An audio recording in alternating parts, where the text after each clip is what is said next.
going to do that. So great. And I think we will have some more people arriving, but I'm going to put this on. There we go.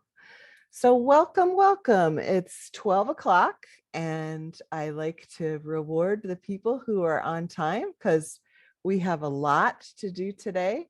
So please introduce yourself in the chat, your name, your institution, the subject area that you teach, and you're going to be able to ask questions. And actually, this will be pretty participatory today. So very excited that you're here. And we also have a Padlet wall where you can share intercultural activities that you are doing in your class. So I'm just going to put that in the chat for people. And I know Elaine will like that because she was asking me last week for intercultural activities. So Elaine, this is going to be recorded and I think you'll get lots of ideas today. So yay! Marianne, can you go to the next slide, please? Okay, sure. Okay. So we have a poll for you and just curious, you could just put your answer in the chat, whether or not you've designed or put intercultural activities in your COIL project. It could be a yes or no, and what kinds of activities you've put in, which is number 3. You can put them either here or also tell us the focus of your COIL project. That's also great to find out. And I will put the link once again of our Padlet in here, because we do want to share everybody's great activities. And Tiffany, we're thrilled you're here today. And so while you're thinking of those things, I'm just going to remind people what we are. So Marianne, if you could go to the next slide. So this is a wonderful opportunity of the COIL network and the COIL community to have webinars like this. And as we all know, COIL Virtual Exchange connects classes and students across difference and languages and cultures with one class, with your class, and then your partner's class. Can you go to the next slide? And then at the bottom, you can see what is COIL is a great website to go to. And we really support a lot of institutional goals. In fact, even more than this, we call this our flower of institutional goals. And I'm just going to go to the people who are going into MS Teams and send them the link to Zoom. So we are in Zoom, everybody. All right, so really important to know how much we support and connect with all of these different institutional goals. And these are your partners to do virtual exchange on your campus. So always remember that, who your people are. Marianne, can you go to the next slide? And also just remember, we have a lot of opportunities and resources and ways in which that we connect, and the partnering fair is coming up. I'm going to be sending the form for the bulletin next week, and next Wednesday is our clinic at 9 in the morning and 4 in the afternoon, and our idea hubs are always on Friday. So welcome. Hello, Brian from University of Nebraska. Wonderful to have you with us. And I'm going to. Okay.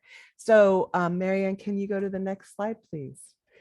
So we definitely would like people on the call today to consider sharing a intercultural activity if you have one. And our Padlet wall, I'm going to just up. Let's see, I'm going to stop sharing that for a sec and show you our Padlet wall for this. It's right here. Oh, good. People are already putting stuff up in there. Wonderful. Go, go, go. Good job, everybody. That's great. And it's really easy to use. And all you've got to do is just click on the plus sign down on the bottom right, and you can add a activity. And with that, I am thrilled to, I'm just going to see if I can mute this person. Let's see. Hold on. Exit full view and gallery and oops, we're muting Cato. Okay, so welcome. And Marianne, if you could put a hands up, there you are.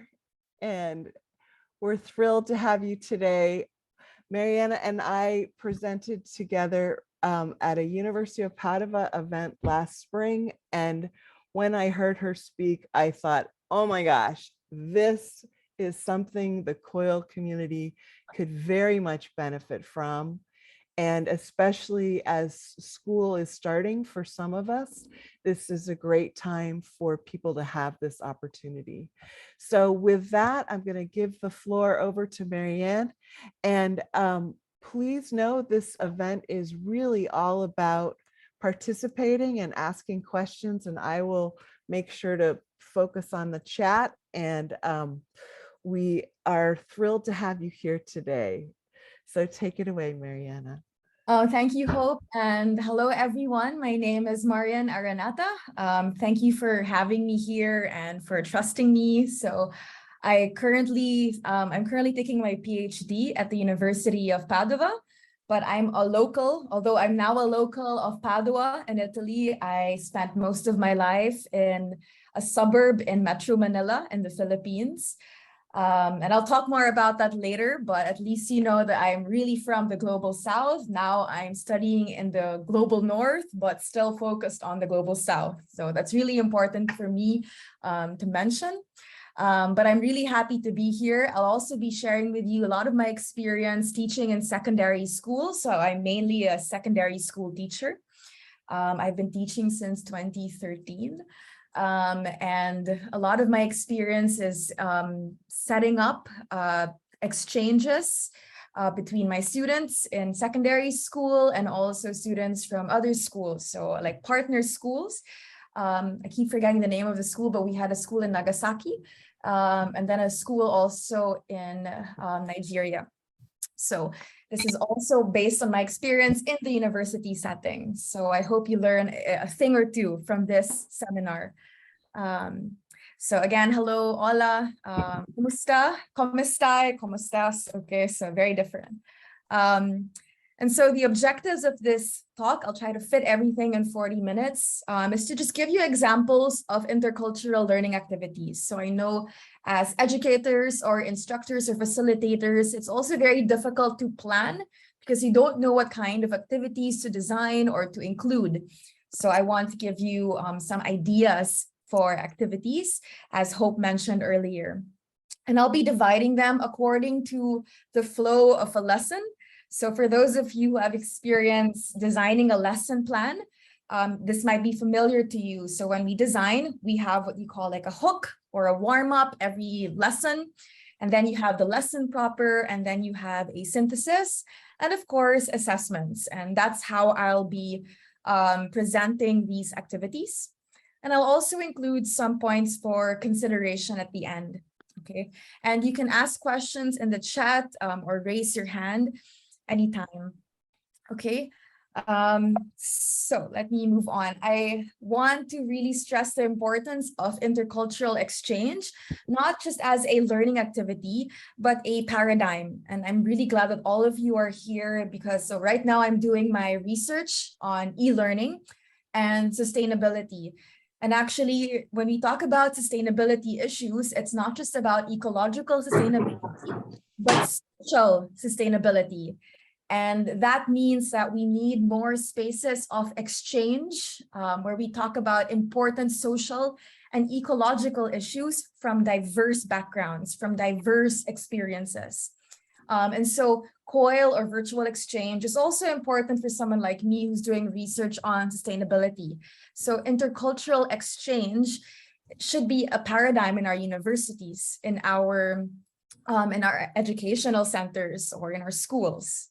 So exposing our students to diverse backgrounds, diverse experiences is a must. And so before designing our lesson plan, it's really important also to take into consideration. Can I just ask for those who are not speaking to just mute yourselves so that we avoid distractions? Okay, so before designing, it's important to ask first and foremost the language.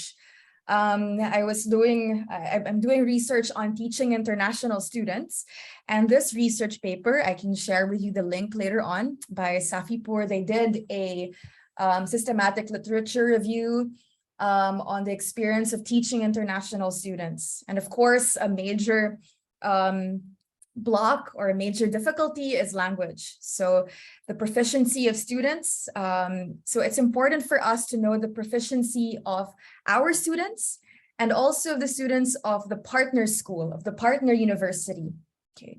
And knowing this proficiency, one way to help our students who may not be as proficient, or those students who may not be as proficient in, for example, English or the language you choose for exchange, I suggest having what you call class ambassadors. Maybe not really translators, but ambassadors to help translate or mediate discussions. And this is what happened when my students in my high school did exchanges with students in Japan. There were students who were assigned to translate because not everyone was fluent in English. So they were there to mediate discussions. And even if everyone is proficient in English, it's also important for us to really stress the point that English is very different. There is American English, British English, Nigerian English, Singapore, Philippine. And so we have to be more open when it comes to our proficiency in English. And so taking that into consideration when we design these lessons, or when we help teachers design lessons. Why? Because then instead of having a really long explanation, a long-winded explanation, maybe we can be more mindful of how we explain things. We are able to simplify, to give more examples to support those students who may not be as proficient. So this is something we have to take into consideration before we design our lesson. And also understanding the diversity of academic backgrounds. So not just in terms of knowledge, so we may not have the same background, even if we are all these students are all freshmen or sophomores, and they're all taking a business management degree. They may have different levels of understanding, different academic backgrounds. And at the same time, they may come from diverse learning styles. So for example, in Italy, it's very teacher-centered, so in a classroom, there's very minimal discussion. I remember when in one class, we had a teacher who allowed us to talk to each other and do group work. A lot of my Italian classmates were like, oh, this is very new. And I was like, really? And for me, I took it for granted because in my university, my academic upbringing, we were a bit more open to collaboration. It was a bit more student-centered. So taking that into consideration as well, we come from different learning styles. Let me see if I can mute. Let's see. I will give you co-host. Oh yeah, I'll mute it. Okay. Okay. All right. Thank you. You got it. Thanks. So, so also there might be some students. So when you encounter students from the host country, or even from your own group of students, especially if they are international students, understanding that maybe also there are some students who come from more communal academic backgrounds, okay, or more independent academic backgrounds. Okay, so that's something we have to take into consideration. And I really recommend this research paper. I'll send you the link later on, so you have a better grip of the research on teaching international students. Okay, so let me go back to examples. Okay, so again, I mentioned to you, I'll be giving you examples according to the parts of a lesson, which I use for secondary school. Okay, so you have the hook, warm up, the lesson proper, the synthesis, and some assessments. So what are hooks? Okay, a hook, you know, so they're used to introduce a lesson in an interesting manner. And a warm up is a way to get students introduced, especially in a new setting, or to serve as an icebreaker between lessons. So warm-ups may or may not be connected to the lesson. So for example, if I have a 3-hour lesson, it's always wise to break up your lesson and to put warm-ups in between, just so you know where your students are at and if you still have them with you. So that's a warm-up. And both are means to build rapport and strengthen camaraderie among students. And it's also a venue for addressing and breaking stereotypes. You know, so what are some examples? So I'd like you to put in the chat. Okay, so I see there are people from, there are participants from South Africa, from Canada, from the US, from Brazil.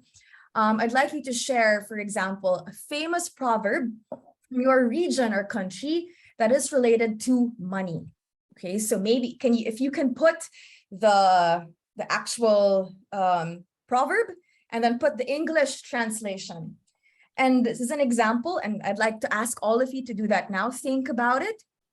Okay, what is a famous proverb from your country? And kindly put the country. So proverb and then the country where you're from. Okay, so let me type that now. I'd have to look it up where the proverb comes from. That's interesting. Who knows? Yeah. Hold on, is short. Learn to curl up. Philippines. Okay, so Annette Ritchie said, money doesn't grow in trees. There's a famous proverb which kind of explains why we in the Philippines, we tend to sacrifice a lot.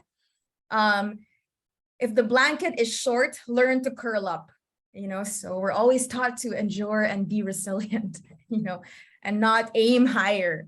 And this is something that you can do, for example, if you're teaching economics or management, because you also see the mentality that is perhaps that children, that people have in their minds. So if the blanket is short, learn to curl up. And I've heard that being told to me so many times. Okay. Oh, from Cuba, the cheap comes out expensive. Oh, okay. Interesting. Stitch in time saves 9, could apply to money. A penny saved is a penny earned. Okay.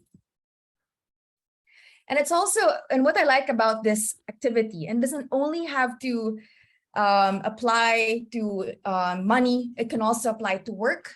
There was one activity where they used famous proverbs to describe relationships, or for example, how are women described, using a famous proverb in your country to show gender stereotypes. So this is one way also of revealing the predominant thinking, or thinking that is passed on from generation to generation that's normally said. Okay, so pay me now or pay me later.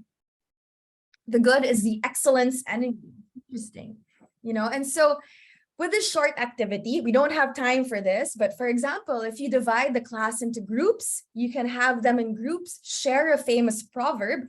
And even me, I can say, how did this affect me in my country growing up? I'm taught to, if the blanket is short, don't get a new blanket, just curl up, you know, don't ask for a longer one, just curl up. And how did that affect the way I see money?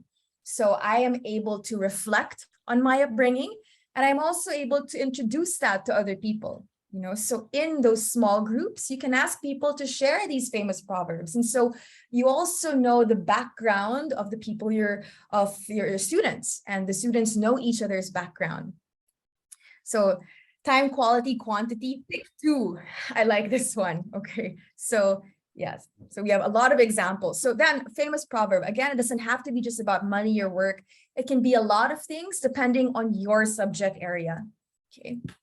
Or you could talk about a widely read or popular book from or about your country. And this is if you're teaching literature or world gallery. So what is a famous painting from your country? And I really like this activity. Maybe not only for teaching art, you could talk about history. You could teach history at the same time. So showing different movements in art from different countries. Okay. And also another short activity, just an example, is the untranslatable. So share a word from your native tongue that is difficult to translate. And so if you're teaching linguistics, or if you are helping a teacher who is teaching linguistics, or you're helping facilitate the course on linguistics or on language, what is a word that's difficult to translate? Hope, what is this?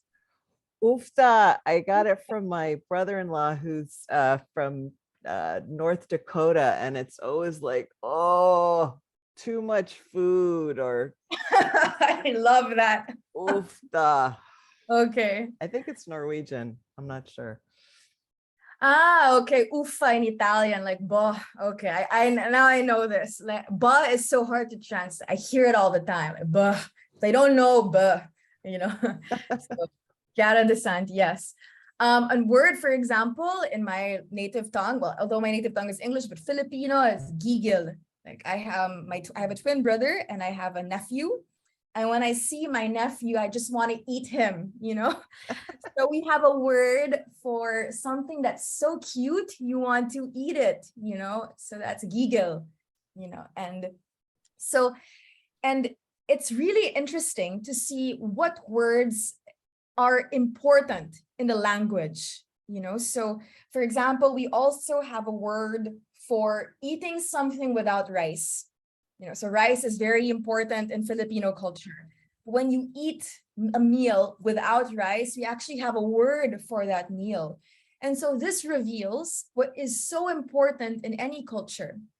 So another interesting activity that I like is what is a word that has so many derivations. So for example, in Filipino, we have so many words for rice. We have rice from the bottom of the pot that's burnt. We have rice that's cooked, rice that's overcooked, rice that's undercooked, meal without rice. So it shows you the primacy of rice in our culture. And so take a look at your own cultural upbringing, your background, the language you speak. What is a word that has so many synonyms? Like snow, according to Hope, okay, in Alaska. Or for us, rice, also for love. Right? So Filipino, we have so many words for love because love is so important to us, So take a look at your upbringing, your background, and think about it. And it's also interesting to share that to other people. So this is a short activity you can include either as a hook. For example, if you're teaching language, you can use the untranslatable as a hook, or you could even use it as a warm-up activity. Okay, what is ahorita? Still trying to when they say it is ahorita. It's like now, but not right now. And I will do it later, but not later today. Like, wait for a minute. I will do it ahorita. Ahorita lo hago. Ahorita. Okay, I like that. I will do it now, but not now. Later, but not too later. Okay. Thank you. So, that there's no way to translate that, right? And maybe why is there a word for that? It's really important to ask, why does that word exist for your culture, for your language? What does it say about you? So it's really interesting. It's also a practice of introspection for you, for us and also for those around us. Okay, so this is an example of a short activity. Okay, I'll move forward. There's so many like nice comments. For example, as Valdo said, we have many expressions using the word ball because soccer is very important to Brazilians, I can imagine. Okay. One activity, I'm not sure if we have enough time for this, but I highly recommend this. When you introduce your students or when you ask them to introduce yourselves, also when introduce yourself, you don't say I'm from, where you're from, but you can say where you are a local. So, or asking people, where are you a local? And this is from a TED Talk from Taya Selassie, who has roots in Ghana, Nigeria, New York, also in Italy. And I really recommend this TED video. I'm not sure if we have enough time, but in this video, she talks about the rituals, the relationships, and the restrictions that shape us. Because when I say I'm from the Philippines, it's very, you have this image of, for example, the tropics, you know, a beach, perhaps with coconuts. I don't like the beach. I hate coconuts. You know, I hate coconut, only coconut ice cream. But when I say, where are you a local? When I say, I am from the suburb in the south of Manila. I grew up in a mainly Catholic family where we had dinner almost every night and prayed before meals. My mom was the type who would ask us to go to confession every week and go to mass every Sunday, although that never really caught on. But I do call my parents every week. I grew up with mainly girls, you know, so girls in a private school. So those are my relationships. So that says more about me as a person. I'm a local of a suburb. I grew up in an all-girls school, and I'm restricted by my Filipino passport. So alas, as much as I would like to see you all, my passport might limit me from visiting you. And this shows you a deeper picture of who I am, not just Philippines and the image you have of the Philippines, but I'm able to show you briefly another side of me. And this is really important when you talk about international students or even introducing yourselves in the culture, for example, in the US or in Canada, where you have diverse cultures. Instead of asking, where are you from? Or sometimes, where are you really from? You know, which I hate, you know, maybe we can ask, where are you a local? Okay. And to really unpack this better, I suggest watching this TED video. It's here. I'll type it in the chat by Taya. Here, I'll do it for you. I'll put it in the chat. Okay, thank you. Yeah.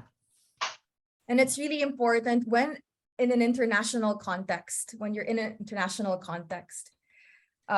Yes, Rianne, definitely want to avoid, where are you really from? I'm often asked that, you know, or like, why do you speak so, why is your English so good? I'm like, okay, you're from the Philippines, you know? So those are some questions that, you know, we have to be more mindful of our questions. Oh, sorry, let me move. Okay, so Taya Selassie, but what happens? Okay. So a long activity. Okay. Let me, I don't know if I we got can. it. I got it. Okay, thanks, Hope. A long activity, and I really like this. Okay. Although it can get, I suggest when having this long activity, you really prep your students. Okay. So this could be an introductory activity. You have mapping stereotypes. And this is from, it's actually a book. It's called Atlas of Prejudice. And it shows different countries from the perspective of particular countries. So for example, Asia according to India. Okay. So for example, too much rice. This is Indonesia, so Indo, not exactly. Or mini China, trash factory. So this is how countries are the stereotypes of certain countries from India, okay, according to Atlas of Prejudice, or Europe according to Italy. So, and this is funny, but very sad. Like, this is Italy, the north of Italy, where I'm from. And they often say the south of Italy is Africa. You know, this is what they say, Ethiopia or Somalia. And then they say this is France. So I don't know if you know Carla Bruni.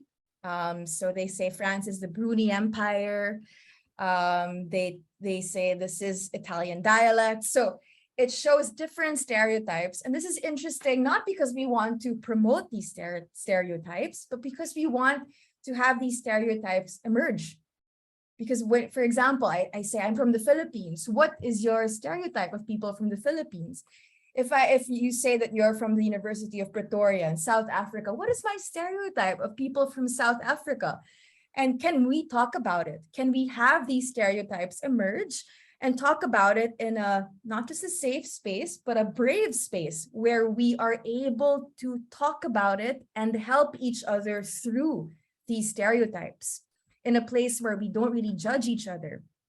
Okay, so it's called Atlas of Prejudice. Okay, and there was also a website, so you can take a look at it. So for example, Europe according to Germans. So you have Italy, pizza, and museums. Okay, so yeah, Atlas of Prejudice. Or Europe according to the USA. I don't know if you agree with this. So this is funny. Of course, I'll say Italy because that's where I am now. You have Godfathers, right? Smelly people for France, and then for Mexico, for Spain, right? So this is interesting. You may or may not agree with it, but you have a point of reference that you can talk about. So again, it's really important that we're able to talk about these stereotypes and dispel them. Okay? Not to promote them, but to dispel them. So these are some, again, as I said, hooks and warm-ups that we can include in our lesson. Okay. I'll move now to the lesson proper. And I really want to just stress, when we talk about our lesson proper, we have to make sure that our lesson proper always goes back to our learning outcomes, to our objectives. And so we are coherent. And our activities should be purposeful, okay? And they could promote intercultural exchange as the goal or as a means to enrich the goal, okay? So for example, you can have brainstorming, okay? So you have intercultural exchange, brainstorming, having your students brainstorm on a project. So you have project-based learning. And so your students are brainstorming together, or they could work on a case study. And so you have different groups, intercultural groups, or you can have them do peer reviews. One thing that I really like, which is done in my university, is Wikipedia. So if your university has a strong partnership with Wikipedia, you can do a writing and translation activity on Wikipedia with voice. So you have you and the partner university working on an article and translating that together. Or for example, you can do policy comparison. So I really like this. For example, if you're teaching political science, or even if you're teaching biology or zoology, comparing policies in your country, initiatives in your respective countries. So I did this recently in a winter school where we compared digital learning in our different countries at different levels. And I'll show you an example. We used Miro. You can also use Mural, okay? So these are collaborative whiteboards. And we compared digital learning. So you have here the Philippines, you have Nigeria, you have India, and then you have Slovenia. I think I keep forgetting, yes, I think it's Slovenia. And so you have different, from the mega level, so that's the international level. You have the macro level, okay, so that's the countrywide level. You have meso, so these are the private actors, and micro, these are the individual actors. And we compared from different levels. We gathered our own data. So I gathered data on my country, okay, and others gathered data on their country. And then what we did was to find points of similarity and try to discuss what these points of similarity and also differences, to see differences and interpreting why they were different, why they're similar. So for example, we said similarities, differences, for example, Philippines, Nigeria, India, mainly mobile learning, and we asked why in these three countries, it's mainly mobile learning, and in Slovenia it's not. Well, because also these are developing nations, and you also have, so maybe mobile learning is more suits our context, and also the fact that the Philippines, Nigeria, India, they're huge countries. Slovenia is so small, so mobile learning suits our context more. And through this exercise, we saw how context is so important and how this dictates national policies. And so it's difficult then for you to make a judgment and say, oh, this country is so backward, or this country, they're so, they're really developed, they're awesome. Of course, they're small. They're from they're from the European Union. So it's much easier. And doing these comparisons, sorry, let me go back. And doing these comparisons helps you open up your experience also, okay? And Hey, also— Marianne, does Yes. mobile learning mean online learning that's on your phone, or does it mean just learning on using your phone? What does mobile learning mean? Mobile learning, it's not just phones, so you also have tablets. So it's learning using portable devices, and okay. so for the Philippines, Nigeria, India, it's mainly mobile, and a lot of it's in Nigeria. I think it's mainly smartphones. Also in the Philippines, I forgot if in India, if it's smartphones and tablets, but in these two countries, it's mainly through mobile phones. Yeah. But mobile learning is really in general, anything portable. So it's not the PC. Yeah. So it's not that the class isn't meeting face to face, but when you do work for the class, it's from your phone. Yeah, it's from your phone. Yeah. Got it.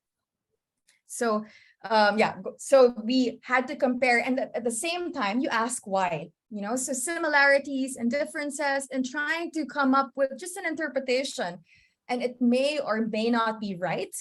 And then you do research after to see if the interpretation really makes sense. Okay. So for example, we saw that this was in a winter school on adult learning, and the needs of Nigeria were completely different. They needed more mobile options. They needed more online options also, because their average age is 18.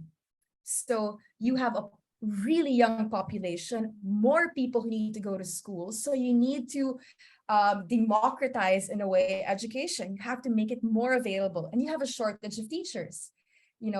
In the Philippines, we have an older population. I think 24 is their median age. And so the needs are very different. And the point is not to know what's going on in Nigeria, or what's going on in the Philippines, or what's going on in different countries, but to understand that, hey, we have different contexts, and really understanding the importance of context. And I really like this exercise. So this is an example of an activity, brainstorming together with international students. And after every lesson, it's important also to synthesize. I know I have 3 minutes left. Okay. No, you can talk still. Okay. Quarter of at least. Yeah. Okay. So having students reflect on the lesson. So for example, for us in this activity, the reflection was the interpretation. So we saw our similarities, we saw our differences, and we reflected on them, but we also asked, what was the experience like? Talking to students from Nigeria, talking to students from India, or to students from Slovenia. How is the experience like for me? And when we design these intercultural activities, it's really important for us to leave that space for reflection. I can't stress it enough, because we need students to think about that experience, how it was for them to reflect on their culture, and how it was for them to witness and to experience the culture of other people. So I really like having these synthesizing activities. You can have them long, but you can also have them to be short or impactful. One thing I really like is the visible thinking routines from Project Zero. So this was from, I think, Harvard University, and they came up with these visible thinking routines. The site was, okay, so now it's working, because initially it was undergoing construction. So for example, this is a routine to nurture empathetic perspective taking and bridge building. So same, different, connect, engage. Same. In what ways might this person and you be similar? Okay, different. In what ways might the person and you be different? So it could be one person, it could be the group they were in. Okay, this is from, and these are already ready-made visible thinking routines that we just share with you the site. I keep Project Zero visible thinking routines. I use it in my class all the time. Okay, so, and what's great about visible thinking routines, they divide it according to thinking types. So you have possibilities and analogies, perspective taking, digging deeper into ideas, synthesizing and organizing. Okay, so there's so many thinking routines that you can use. The ones I'm mentioning here are really suited for intercultural exchange. So for example, and they also have it translated in Spanish. Okay, so for those who have students who are Spanish speakers. So step in, step out, step back. Okay, and this is also helpful when trying to manage conflict. Okay, or when you want to manage stereotypes. So for example, identify a person or agent in the situation you are examining. Step in. Okay, what do you think this person might feel, believe, know, or experience? So if this person is irritating me, okay, she's from a different culture, she's irritating me, like what I have to think about that person. So step in. And then step out. What else would you like or need to learn to understand this person's perspective better? And then step back.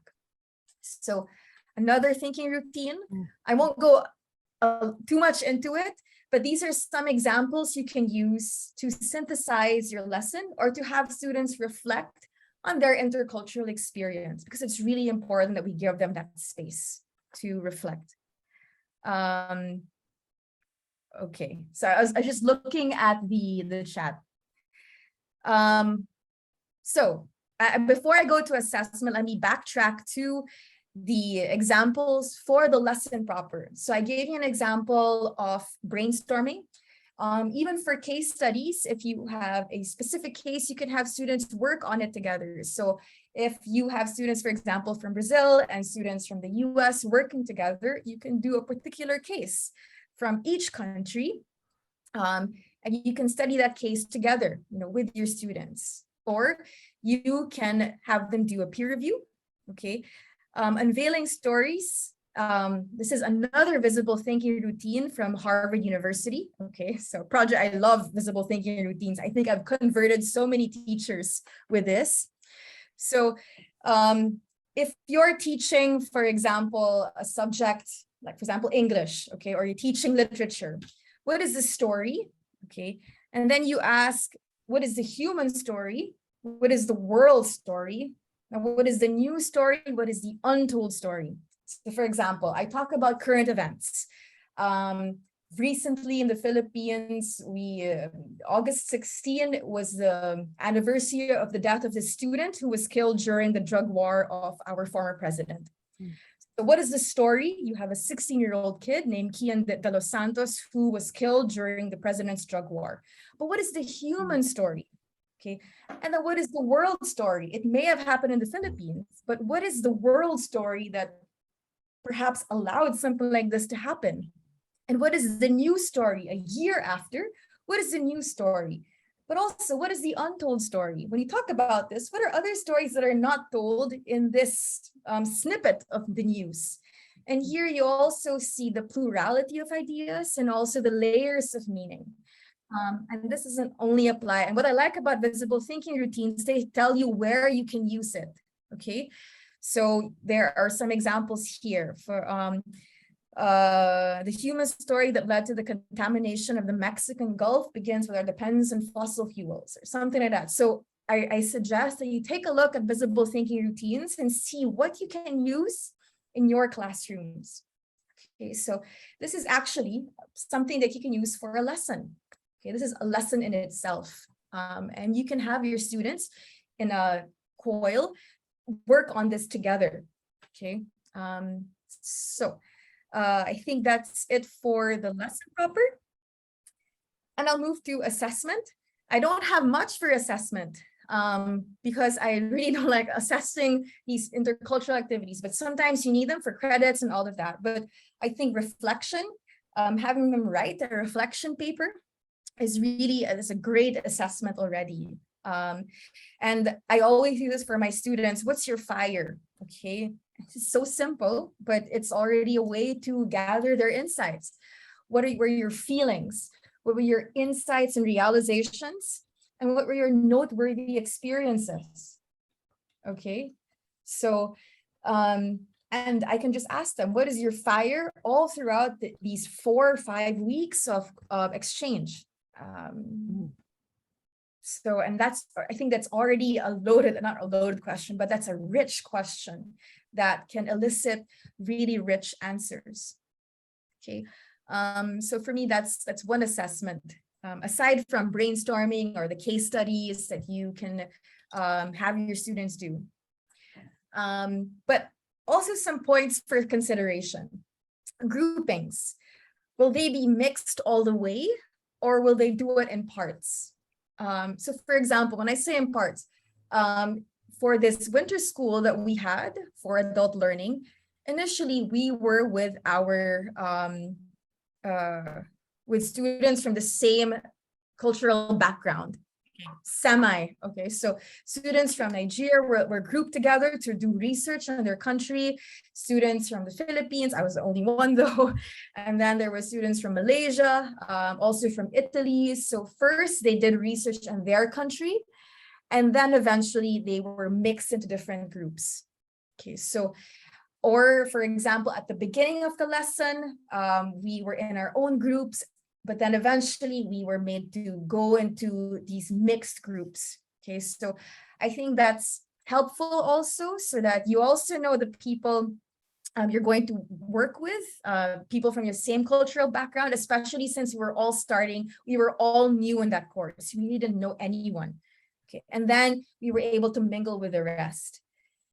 Also, it's important to understand the background of each group and the lens you will be using. So, and when I say background, the historical background. So if I'm going to do an exchange between students from Spain and students from the Philippines, okay, I will understand that there is a colonial background behind it. Or again, even students from the US or students from the Philippines, students from the UK or from Nigeria, understanding that neo-colonial background also, the colonial background. So understand the background of each group and the lens you will be using. But really also communicating a brave space where mistakes may occur, but could also be corrected. So that's why I introduced the Atlas of Prejudice, not to irritate people or not to promote stereotypes, but to say, hey, we're going to talk about these stereotypes because they exist, and you can talk about it in this brave space. Because right now, for us to be honest, it's very, you have to be a little courageous, right? Sometimes it's more difficult for us nowadays to talk about what we really think because of the online vitriol. So we have to counter that in the university by establishing these brave spaces where we allow human error to be talked about. Not error that has already been committed, but errors in thinking, flaws in thinking that we also want to change, that we want to transform. So I like this idea of brave spaces rather than safe spaces. Yes. So brave space contracts are helpful, as Hope said, so where the students can determine what they will agree on. I agree. Actually, in secondary school, my students, so I used to be what you call a class advisor. So I would take care of the grade 10 class, and we would have like a class, of course, Catholic, the 10 commandments of our class, you know. So we had our own commandments. My students, they made it themselves, so that students are responsible for their own actions. So these brave space contracts, you can have it at the beginning of these exchanges and say, okay, we are from different cultures. How can we maintain a safe and brave space for everyone? And so our students are responsible for their actions. So just some points for consideration. So thank you for adding that, Hope. Okay, so I think that's it. I know I went a bit fast, but I hope that you were able to gather a few activities, a few ideas for your respective exchanges or even for your classrooms. Okay, so, and that's a learning community contract. I like that. Really, there's this, so I'm doing again research on sustainability, and they're talking about not having classrooms be student-centered, but students-centered. So it's not an individual student, but a community of students right away. Because when you think of a student-centered classroom, it's like the need of a particular student. But this researcher was talking more about the students-centered classroom there. So any questions or comments, you can just ask away. Thank you again. Marianne, can you also put the next screen just as a reminder? So everyone, there is a chance for you to share activities that you might have. And for the COIL global community, we will send the recording and Mariana's presentation. And please share your questions and comments. And our next webinar will be on September 21st at 12. And if everybody would give, if we could go back to the regular room so everybody could see each other. If we could give Mariana a big warm round of applause. Thank you so much. And questions. I know that you started off talking about Globish, which is near and dear to the hearts of many, and the idea of speaking other languages is an act of courage for so many students.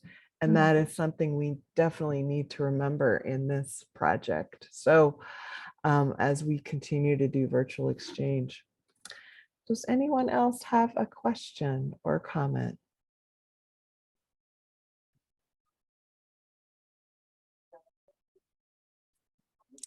Hi, Hi. It's Carla. I'd like to hear a little more about the Brave Space contracts that Hope you and Marianne have used.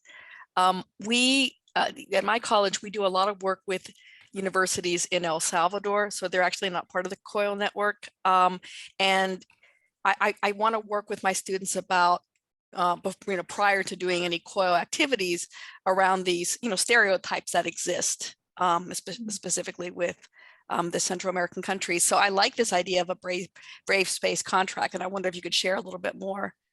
I mean, is it a collaborative effort that students put together, or if you can share a little bit more about that?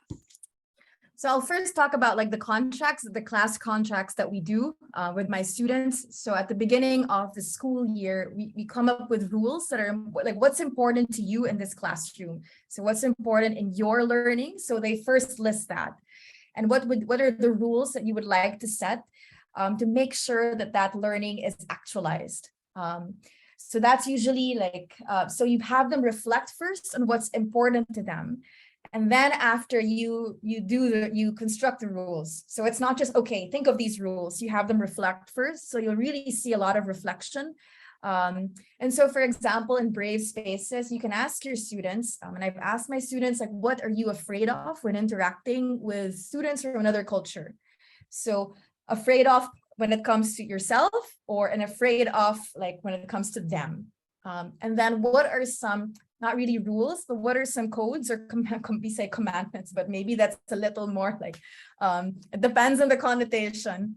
But what are some rules that you would like to think of so that you can prevent this fear from, you can prevent discrimination, or that you can assuage people. So really having them think about what makes them afraid, and also having them come up with the solutions, because maybe if they're afraid of that, others are afraid of that as well. So that's I think a good idea, but I'm all for reflection. So really reflective practice. Yeah, but that's a really good question. So having students do it first, so don't have them come up with rules without having them think about what's important in their classroom first. So whether or not it's an intercultural classroom or just a standard classroom, I think having that contract is so important, especially when you have older students, because then they become accountable for their own actions. And we need to call it brave and not safe, because honestly, it is an act of bravery, and we can't really claim that anything is super safe. So we have to acknowledge that and give people the opportunity otherwise. Any other questions or comments?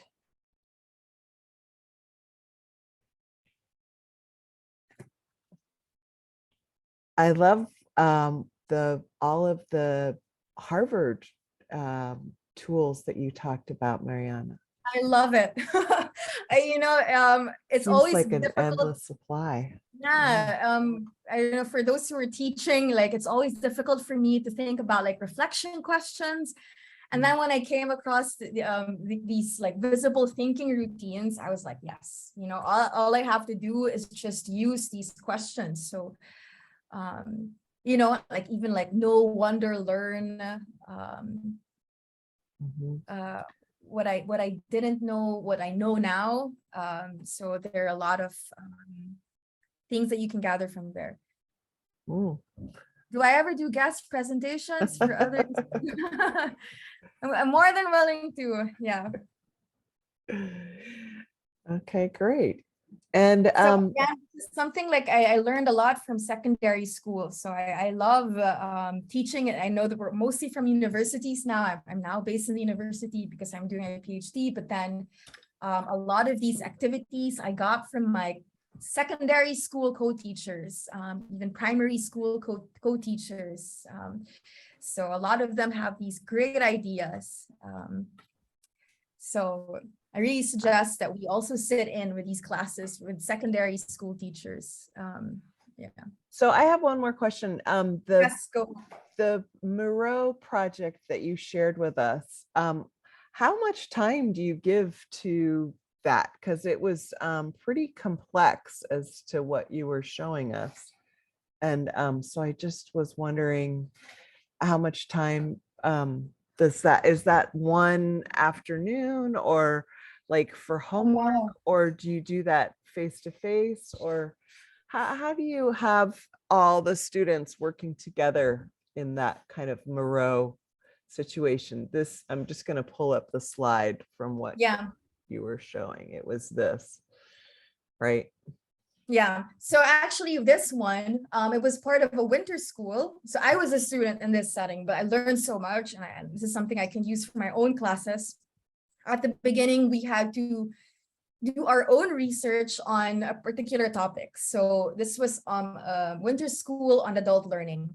And we were divided according to different themes in adult learning. So for example, adult learning for women, adult learning and digital learning. So I was on adult learning, but digital learning. And first I had to do research on my own country.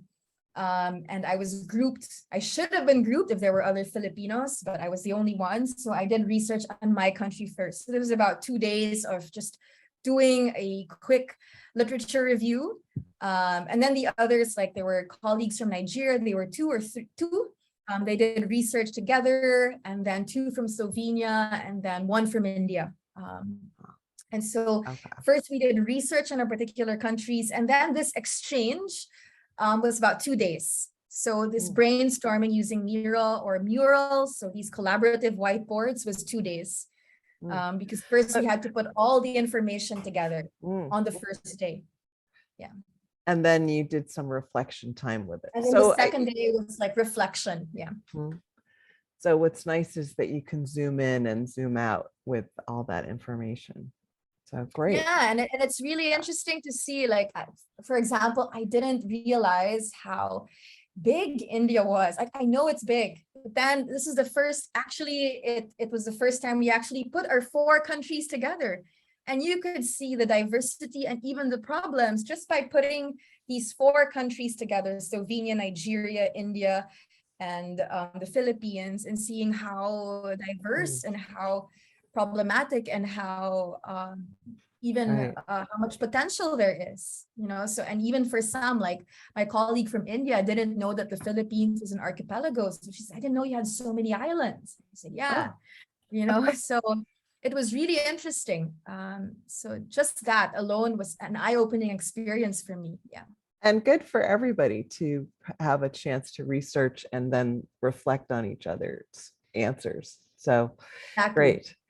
So thank you so much. And if everybody could give a round of applause or a heart or a thumbs up or a something. Thank you so much, Mariana. It was really a pleasure. And I think Thank you as well. you have really captured everyone's attention and lots of great ideas.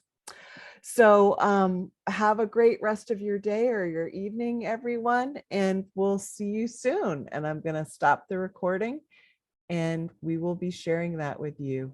Take care.